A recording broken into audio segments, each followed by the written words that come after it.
di saat dizalimi tidak ingin membela. Ada hubungannya nanti dengan aslimu menyerahkan kepada Allah. Jadi menyerahkan kepada Allah bukan dalam urusan ibadah saja. Ternyata di saat ada yang memperlakukan kepadanya dengan tidak benar dan tidak baik, dia pasrah kepada Allah. Sehingga menjadilah dia orang yang tampak mukhbitin dengan penuh kesabaran. Tidak akan membela diri di saat dizalimi. Maka ini pangkat tinggi. Bahkan disanjung-sanjung dalam banyak ayat. Tentang orang-orang yang seperti ini. Wabasyiril mukhbitin ini. Orang mukhbit. Kalau makna secara umum adalah orang yang tawadhu. Jadi tawadhu di sini tentu diarahkan tawadhu kepada Allah sesuai dengan makna aslimu. Serahkan dirimu kepada Allah, maka sesaat seseorang memasrahkan dirinya kepada Allah, maka menjadilah dia orang yang tawadhu kepada Allah Subhanahu wa taala. Akan tapi mukhbitin itu ternyata luas, maknanya bukan sekedar urusannya pasrah kepada Allah di dalam perintah-perintah ibadah dan seterusnya, keimanan dan seterusnya, akan tapi ternyata dia di saat berurusan dengan manusia lebih memasrahkan kepada Allah, bahkan di saat diperlakukan oleh orang lain dengan cara yang tidak benar. Maka menjadilah dia orang mukhbit yang tampak sabar, tidak dendam.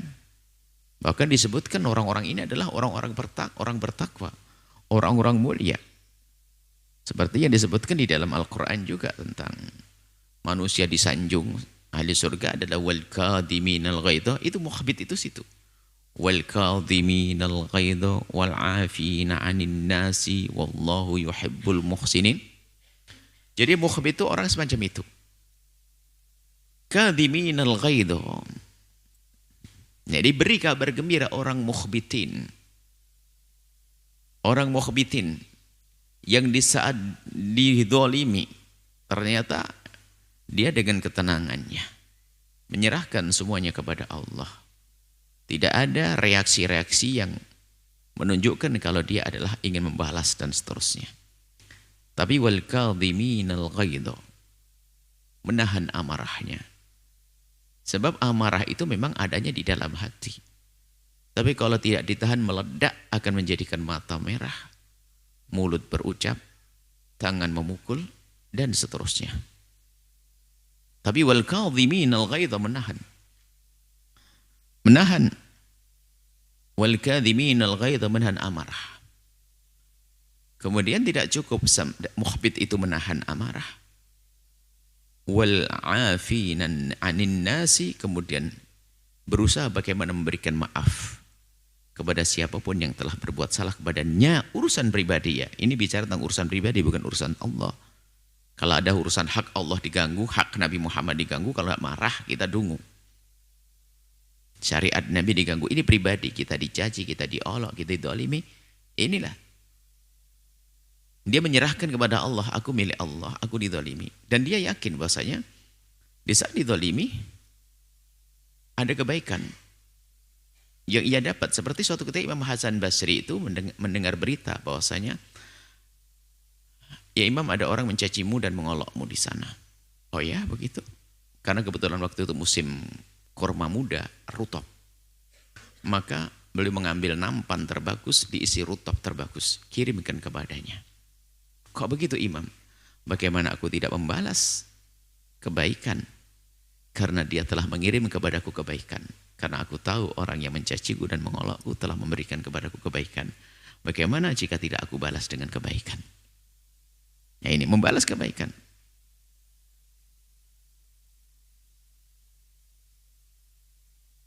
Maka sampai para orang yang faham makna ini, makna bahwa orang yang dicaci, digunjing itu sebetulnya telah diberi hadiah kebaikan oleh orang yang menggunjing. Sehingga perkataan di kalangan ahli khair, orang yang hatinya sudah tingkat tinggi itu terheran-heran jika ada orang disakiti kok membalas dengan kejelekan. Aneh. Ada orang diperlakukan jelek tapi membalas dengan jelek. Jadi bagi mereka adalah hal yang mengherankan. Kenapa? Karena dia itu sebetulnya diberi kebaikan, kok membalas kejelekan? Karena kebaikan bagi orang yang sudah kenal Allah itu bukan di dunia saat ini, langsung kebayang surga sana. Lihat, ini mukhbitin. Sudah tingkat tinggi, jadi dizolimi sama orang kebayang ini adalah tabungan pahalaku nanti di akhirat. Urusan pribadi, bukan urusan Allah. Urusan pribadi itu maksudnya di sana, hak saya dan sebagainya. Kalau urusan Allah harus marah dong, syariat Nabi Muhammad diganggu. Kita diajak maksiat, ganggu kita ini. Lain cerita, kita nggak boleh terima, nggak boleh pasrah. Diajak minuman keras, nggak apa-apa. Dipaksa mau enggak, silakan. Ini bukan itu. Diajak melakukan kehinaan, ya namanya bukan. Tapi hak kita dicaci, kita diolok, hak kita diambil dan seterusnya. Kita digunjing. Maka sesungguhnya mereka telah memberikan kebaikan kepada kita, termasuk dalam satu hadis. Baginda Nabi menyebutkan, bertanya kepada sahabat Nabi, atadruna manil muflis, apakah kalian tahu siapakah orang yang bangkrut? Sahabat Nabi banyak pedagang-pedagang yang ngerti orang bangkrut, orang yang dagang tidak punya lama wala dinar wala dirham, nggak punya tidar, nggak punya fulus, habis duitnya untuk berbisnis, itu bangkrut. Nabi menjawab, bukan itu orang muflis. Orang bangkrut itu adalah dia, itu dia. Yang ya'ti yaumal qiyamati. Bisolatin wa zakatin wa siyamin. Orang yang merasa bahwasanya di dunia dia adalah berzakat ada, puasa ada, sholat ada. Punya banyak ibadah sholat. Akan tapi wa qad daraba hadza wa syatama hadza wa qadhafa hadza wa akhadha mala hadza. Tapi kerjaannya di dunia itu adalah lengkap. Kadang nyaci si A, menggunjing si B, memukul si C, mengambil harta si D. Rupanya banyak kezaliman. Maka di akhirat dia harus membayar itu semuanya. Dia mengembalikan kepada orang yang didoliminya itu dengan pahalanya, mengganti pahalanya. Sehingga pahala sholat, pahala haji, pahala puasanya diberikan kepada orang yang didolimi. Ternyata habis. Karena sudah habis pahalanya untuk digunakan membayar tadi, maka diganti. Yang didolimi tadi kalau ada dosanya, dari dosanya ditumpangkan kepada dia yang ahli ibadah.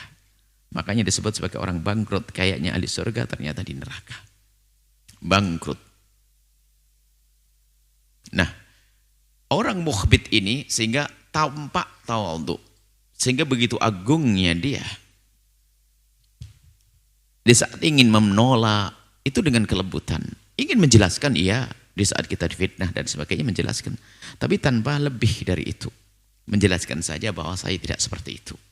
Tentunya dengan bermacam-macam cara untuk menjelaskan, tapi bukan dalam rangka dia membalas, tidak.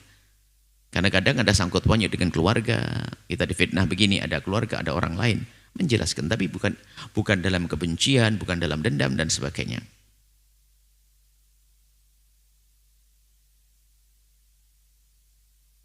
Sehingga orang itu menjadi yang disebutkan di dalam Al-Quran, idfa billati hiya ahsan. Kalau kita ingin membalas orang yang berbuat zalim kepada kita, tentunya dengan cara yang baik, bahkan menaklukkan lawan tanpa peperangan itu adalah dengan perilaku baik dan maaf, kelepek-kelepek dia. Orang yang berbuat jahat kepada kita, mencaci dan mengolok dan segala macam, ternyata kita balas dengan santun. Itu adalah tendangan mematikan. Dia nggak bisa apa-apa lagi. Dengan perilaku kita yang seolah-olah kita ini tidak punya musuh. Sampai disebutkan dalam Al-Quran kan, idfa billati ahsan. Fa idzal ladzi bainaka wa bainahu adawatun ka'annahu waliyyun hamim. Sampai derajat tingginya orang kelas tinggi ini dengan orang yang memusuhinya pun ternyata dipandang manusia seperti waliyun hamim, orang dekat dan sahabat karibnya. Begitu dahsyatnya dia memperlakukan orang yang memusuhinya. Ka'annahu waliyun hamim. Karena dia tidak menampakkan depan siapapun kalau dia membalas permusuhan orang dengan permusuhan. Bahkan di saat membagi rezeki dapat juga senyum, ditebar juga kepada dia dan seterusnya. Dan ini adalah makom yang hendaknya semua kita mencari. Sehingga betul. Nanti pada akhirnya dia akan menjadi orang yang paling indah di dunia sebelum masuk surga. Lapang hati, mukhbit. Sehingga mukhbit itu menjadi tampak tenang. Seperti orang tidak pernah kena ombak dalam kehidupannya. Enggak pernah ada yang mengganggu seolah-olah. Mukhbit, betul, tenang. Karena apa? Diganggu pun tidak merasa terganggu. Wah ini. Diganggu tidak merasa terganggu. Ini orang kelas tinggi, orang hebat, mukhbitin. Maka beri kabar gembira kepada orang ini. Kamu basyir ini kabar gembira itu disampaikan di dunia, bukan di surga nanti, bukan. Ini bukan bicara tentang surga. Surga ya, ayat basyiril mukhbitin, berikan kabar gembira di dunia. Dengan apa? Dengan ketenangan yang ia temui, ketentraman dalam dirinya. Sebaliknya, orang yang dipenuhi dengan dendam di dalam dirinya, lihat. Dia menjalani hidup capek. Biarpun di tempat yang luas seperti sempit, sehingga perlu pergi ke Mars.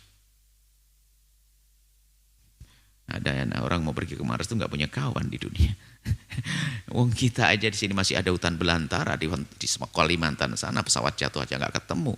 Ngapain pergi ke Mars? Tidak senang hidup dengan sesama manusia. Makanya ya harus hidup dengan nggak tahu. Nah ini kalau permasalahan hati. Tapi kalau orang sudah bisa mengolah hatinya, mereka akan menemukan bahwasanya di dunia ini seperti di surga, belum masuk surga. Akan berlaku keindahan ini otomatis kepada siapapun yang ada di kiri kanannya. Dimulai dari suaminya, istrinya, anaknya, pembantunya. Oh, karena dia memperlakukan pembantu dengan kasih dan cinta. Bukan seperti budak yang direndahkan. Bahkan mungkin dia akan berterima kasih kepada pembantunya sehari 10 kali, 15 kali. Kenapa? Tanpa mereka akan kesusahan dalam hidupnya. Ada suami istri ini lihat, dendam sama suaminya. Kerjaannya marah dan sebagainya. Sama istrinya juga begitu, kalau tidak marah bukan dia. Apa itu? Kebodohan. Tingkat tinggi. Apa indahnya seperti itu? Keras kepala. Ya sudah begitu dengan keras kepalanya, dia tidak menyadari keras kepalanya. Maka sering kami sampaikan, tidak akan bisa dibenahi rumah tangga seorang perempuan yang hanya bisanya menyalahkan, tidak merasa dirinya salah. Seorang suami yang hanya bisa menyalahkan, tidak pernah merasa dirinya salah.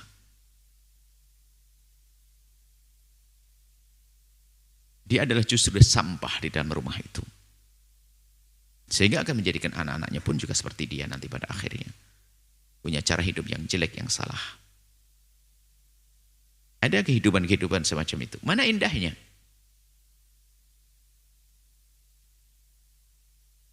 Apalagi nanti setelah itu ada dikarunia anak lagi. Anak tumbuh bukan dari cinta itu. Tumbuh murni dari syahwatnya. Dari kebutuhan-kebutuhannya. Mana keindahan di balik itu semuanya? Dengan saudara berebut waris. Padahal indah yang sesungguhnya adalah di saat kita bisa memberikan hadiah istimewa buat adik kita, kakak kita. Bukan di saat ulang tahun saja, akan tapi mungkin di saat bangun rumah, sepertiga aku tak bantu adikku, seperempat aku bantu adikku. Tapi tidak. Si hamba yang tersiksa di dunia itu adalah, lihat, dia berebut waris, tidak ada hentinya, tidak ada ujungnya. Bermusuhan. Maka mukhbit ini luar biasa. Mukhbitin. Orang yang tenang tampak. Tenang di dalam hidupnya. Sehingga kalau ditanya ada orang ganggu kamu? Tidak ada. Sementara orang melihatnya dia ganggu oleh siapa-siapa. Boleh diganggu oleh orang banyak. Kenapa? Dia sudah kebal sehingga tidak pernah terganggu. Al-mukhbitin. Lah orang-orang seperti itu lihat. Orang yang semacam itu ada tanda lain lagi. Alladzina idza dzukirallahu wajilat qulubuhum. Maka buahnya nanti lihat. Begitu mudah hatinya bergetar di saat disebut nama Allah, dekat kepada Allah. Karena ukurannya memang Allah dan dia menjadi mukhbit tidak bisa kecuali karena Allah. Bisa saja orang iya. Nanti ya. Saya nggak enak aja ada mertua saya. Nggak enak aja ada ininya. Nanti di luar tempat ini. Tapi kalau karena Allah, Allah melihat dia setiap saat bahasanya, engkau sabar, engkau tabah, engkau memaafkan. Allah. Alladzina dzikrullah wajilat qulubuhum. Yaitu inilah. Makanya kalau kita perhatikan mukhbit yang kita jelaskan panjang lebar tadi ini lihat. Tentu dimulai dari kedekatannya kepada Allah. Di saat disebut nama Allah. Sehingga di saat marah pun ingin menguasai dirinya, maka marah pun akan tersingkirkan. Marah yang ingin menguasai hatinya, marah akan tersingkirkan dengan getaran di hatinya di saat disebut nama Allah. Dengan berzikir luluh. Menjadi sejuk. Wasabirin, dan dia menjadi orang yang penuh dengan kesabaran. Alama asabahum, apa yang Allah timpakan kepada mereka dari jeleknya perilaku saudara, jeleknya perilaku pasangan, jeleknya perilaku teman. Bahkan tidak bersahabatnya alam dengan dia, adanya bencana dan sebagainya, tidak akan mengganggu dia. Dia tetap dalam ketenangannya, mukhbitin. Kesejukannya. Wal muqimis salati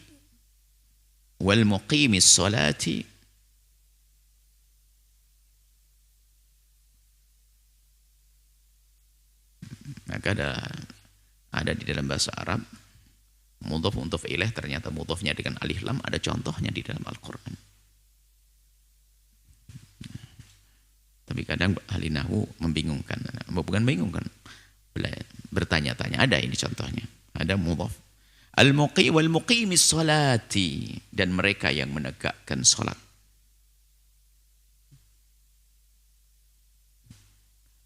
Wal muqimis salati tentu ditandai dengan yang sudah disebutkan, termasuk di antaranya dia akan rajin menegakkan salat. Karena dia menemukan, dan seorang beriman hendaknya menemukan bahwa di dalam sholat yang ditegakkan itu adalah untuk menemukan ketenangan. Hiruk pikuk dunia akan ditinggalkan. Lalu dia beralih kepada sholatnya. Dan itu yang dirasakan Nabi SAW. Nabi sering berkata kepada Bilal, ya Bilal, arihna bis sholati. Bilal, maksudnya kapan waktu sholat tiba? Aku pengen tenang dengan sholat. Apakah Nabi tidak tenang? Oh tidak. Di dalam sholat ketenangan, di atas ketenangannya orang yang tenang. Arihna bis sholati. Bikin aku senang, tenang. Kapan sholat tiba maksudnya? Jadi orang yang seperti ini akan rindu dengan ibadah sholat. Kapan sholat tiba? Bahkan di saat mendengar Allahu Akbar, Allahu Akbar, spontan dia mengucapkan Alhamdulillah sudah tiba waktuku. Sehingga antara waktu sholat dengan waktu sholat terasa lama. Bukan seperti kita, sudah asar belum apa-apa. Sudah maghrib belum apa-apa. Ini berbeda sekali. Oke lah. Kita berusaha perlahan belajar. Wa mimma razaqnahum yunfiqun. Kemudian dari apa yang Allah karuniakan kepada mereka didermakan. Rezeki dari Allah banyak. Harta diantaranya yang paling tampak. Untuk bisa berbagi. Ternyata bukan itu saja. Ilmu berbagi. Tenaga kita bagi. Sehingga menjadilah dia orang yang ringan. Tangan dalam membantu. Cekatan membantu. Coba. Dari sifat-sifat yang disebutkan ini akan menjelaskan sifat mukhbit, tawadhu. Orang sombong itu nggak bisa membantu orang lain, susah. Mungkin dia adalah seorang direktur perusahaan raksasa.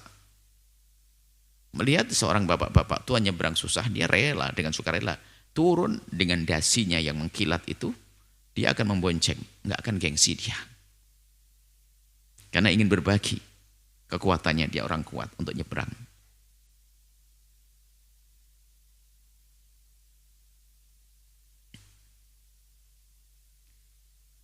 Nah, Wa mimma razaqnahum yunfikun. Dari apa yang Allah karuniakan kepada mereka, mereka dermakan. Banyak termasuk ilmu. Termasuk infak sini jangan dimaknai sempit sekali. Termasuk kebahagiaan. Kalau kita senang, bagaimana kita menjadikan orang lain senang? Kalau kesedihan jangan bagi-bagi sama orang. Al-mu'minu bisyratu fil wajhi wa khusnu fil qalb. Seorang mukmin sejati adalah selalu nampakkan kesenangan. Karena kesenangan yang kita tampakkan di wajah kita ini punya makna besar di hati orang-orang yang melihat, menginspirasi, memotivasi mereka untuk bangkit. Kemudian kenyamanan duduk dengannya, itu senang. Ada orang jangan mukanya manyun terus, cemberut terus. Mana? Apa yang dimotivasi dengan cemberutnya dia? Yang dimotivasi hanya syaitan. Orang di kiri kanannya tidak nyaman dengan dia. Sehingga termasuk sifat yang menempel pada baginda Nabi itu orangnya basam. Tampak keceriaan di wajahnya. Sehingga ada salah satu hikmah yang kami hadirkan ya. Keceriaan wajah itu akan memotivasi orang, membalut luka dan seterusnya.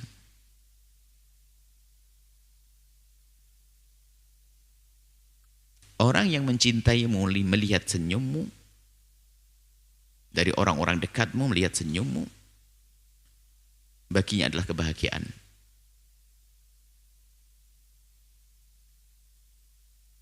Dan orang yang membencimu melihat senyummu adalah yang membunuhnya.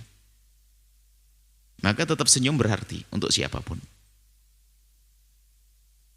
Makanya jangan sampai kita ini biasa dengan hidup yang tidak enak, apalagi di keluarga. Kerjaannya marah, membentak, cemaki, olok-olokan. Tuh ada loh ya. Cuman ya jadi masalah hadir di sini tapi nggak sadar otaknya. Mendengar ceramah begini nggak sadar, ini kan repot manusia begitu. Tidak ingin berubah dalam dirinya. Ini sebagai contoh saja, karena isyarat Imam Ghazali banyak orang kupingnya dengar tapi nggak sampai ke hati. Hanya mendengar tok. Dan tidak sadar, kalau yang diajak bicara manusia itu nggak sadar kalau dia juga manusia. Dipikirin ilmunya untuk kucing. Sehingga dua manusia yang nggak akan menjadi baik dengan nasihat seindah apapun adalah itu. Pertama orang yang tidak berusaha dengan wataknya, lalu berkata, memang aku dari dulu begini. Nah ini repot. Keluarga aku juga keras, keluarga aku ini nggak bisa benar orang begini. Satu. Yang kedua tadi, orang yang tidak pernah merasa bersalah, selalu menyalahkan orang lain. Ini kalau dalam rumah tanggamu, keluargamu, dua model manusia ini sudah wataknya keras, tidak mau berusaha, malah cari pembenar. Memang saya begini dari dulu, memang keturunan.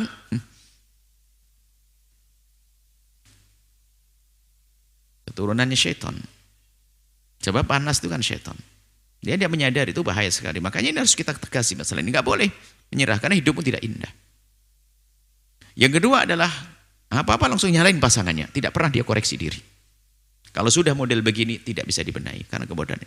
Biarpun dia nanti menikah lagi dengan orang yang katanya dia membuat kerusakan. Dia dengan siapapun dia membuat kerusakan. Kan permasalahannya dia. Duri di mana-mana tetap jadi duri. Karena balon meletus. Karena kulit kita sakit. Nggak ada enaknya, nggak bagusnya. Duri. Maka jangan jadi duri. Dalam daging kehidupan, keindahan. Jangan jadi duri. Ini kekotoran. Baik. Wa ma razaqnahum yunfikun, berbagi senang, bagi bahagia. Perlu berbagi. Termasuk bagi rizki. Nah itu pun lihat bagi seorang mukhbitin. Memberi itu adalah kesenangan yang luar biasa. Alhamdulillah aku bisa bantu ya Allah. Ada orang butuh kepadanya, perlu. Bahkan orang itu adalah mungkin pernah punya masalah jelek dengan dia. Pernah mencaci, mengolok dan sebagainya. Tapi saat ini punya hajat, sakit dia. Dia bingung, ya Allah ada duit enggak? Alhamdulillah ada duit. Ada kesenangan. Keluar duit senang. Dahsyat atau tidak? Dia keluar duit senang. Senangnya luar biasa. Allah. Tanya istrinya, ada lagi enggak, Ma? Ada tambahannya? Ya Masya Allah. Alhamdulillah. Ya Allah, sini. Ajib. Dahsyat sekali. Itu loh mukhbitin.